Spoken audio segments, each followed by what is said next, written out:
जय श्री राधे। माँ दुर्गा की कृपा आप पर और आपके परिवार पर सदैव बनी रहे।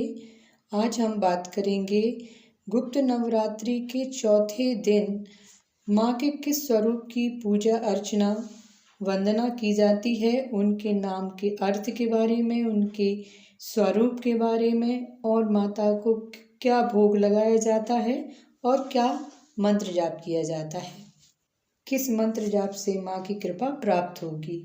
तो आइए शुरू करते हैं। हिंदू धर्म में नवरात्रि सबसे पवित्र पर्वों में से एक है। नवरात्रि के दिनों में माता दुर्गा के 9 स्वरूपों की पूजा की जाती है। माना जाता है कि साल में 4 नवरात्रि होती हैं। शारदीय और चैत्र नवरात्रि के अलावा 2 गुप्त नवरात्रि भी होती हैं। गुप्त नवरात्रि में माँ दुर्गा के 9 रूपों की पूजा गुप्त तरीके से की जाती है। इससे भक्त के सभी कष्ट समाप्त हो जाते हैं और माता दुर्गा की विशेष कृपा मिलती है। तो आइए जानते हैं चौथे दिन किस देवी की पूजा आराधना की जाती है। कुष्मांडा के नाम का अर्थ जानते हैं। सबसे पहले कुष्मांडा का अर्थ कुम्भड़े से भी है।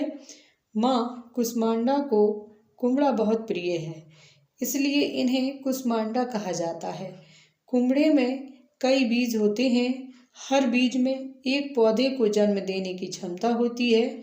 इसी तरह माँ कुष्मांडा के अंदर भी सृजन की शक्ति है। उन्होंने इस पूरे ब्रह्मांड की रचना की है।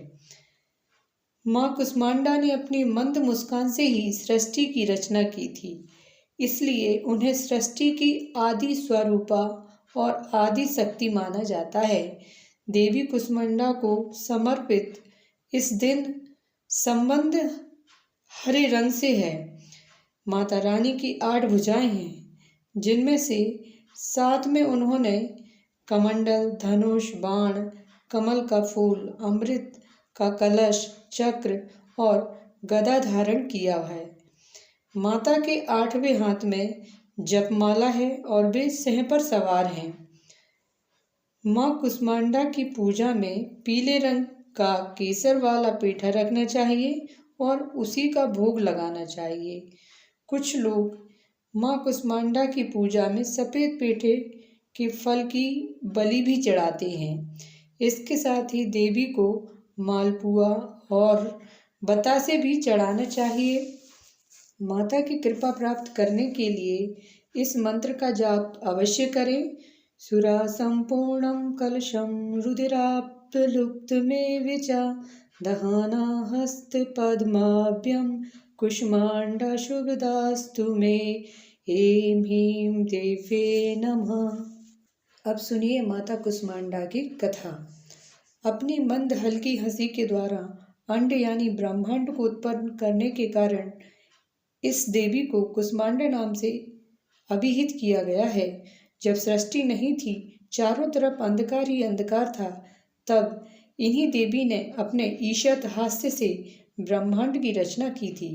इसीलिए इन्हें सृष्टि की आदि स्वरूपा या आदि शक्ति कहा गया है। इस देवी की 8 भुजाएं हैं, इसीलिए अष्टभुजा कहलाई। इनके 7 हाथों में क्रमशः कमंडल, धनुष, बाण, कमल पुष्प, अमृत पूर्ण कलश, चक्र तथा गदा है। 8वें हाथ में सभी सिद्धियों और निधियों को देने वाली जपमाला है। इन देवी का वाहन सिंह है और इन्हें कुम्भड़े की बलि प्रिय है। संस्कृति में कुम्भड़े को कुष्मांडा कहते हैं, इसीलिए इन देवी को कुष्मांडा। इन देवी का वास सूर्य मंडल के भीतर लोक में है। सूर्य लोक में रहने की शक्ति क्षमता केवल इन्हीं में है, इसीलिए इनके शरीर की कांति और प्रभा सूर्य की भांति ही दैदीप्यमान है। इनके ही तेज से 10 दिशाएं आलोकित हैं। ब्रह्मांड की सभी वस्तुओं और प्राणियों में इन्हीं का तेज व्याप्त है। अंचल और पवित्र मन से नवरात्रि के चौथे दिन इन देवी की पूजा आराधना करना चाहिए। इससे भक्तों के रोगों और शोकों का नाश होता है तथा उसे आयु, यश, बल और आरोग्य प्राप्त होता है। ये देवी अत्यल्प सेवा और भक्ति से ही प्रसन्न होकर आशीर्वाद देती हैं। सच्चे मन से पूजा करने वाले को सुगमता से परम पद प्राप्त होता है। माता कुष्मांडा के दिव्य रूप को मालपुए का भोग लगाकर किसी भी दुर्गा मंदिर में ब्राह्मणों को इसका प्रसाद देना चाहिए। इससे माता की कृपा स्वरूप उनके भक्तों को ज्ञान की प्राप्ति होती है, बुद्धि और कौशल का विकास होता है। देवी को लाल वस्त्र, लाल पुष्प, लाल चूड़ी भी अर्पित करना चाहिए। माँ दुर्गा को पूरे मन से फूल, धूप, गंध, भोग चढ़ाएं। माँ कुष्मांडा को विविध प्रकार के फलों का भोग लगाएं। अपनी क्षमता अनुसार पूजा के बाद अपने से बड़ों को प्रणाम कर प्रसाद वितरित करें। चैनल यदि अभी तक आपने सब्सक्राइब नहीं किया है तो चैनल को सब्सक्राइब करिए, बेल आइकन प्रेस करिए। कमेंट सेक्शन में जय माँ दुर्गे लिखिए और लाइक अवश्य करिए। मिलते हैं अगली वीडियो में। जय श्री राधे।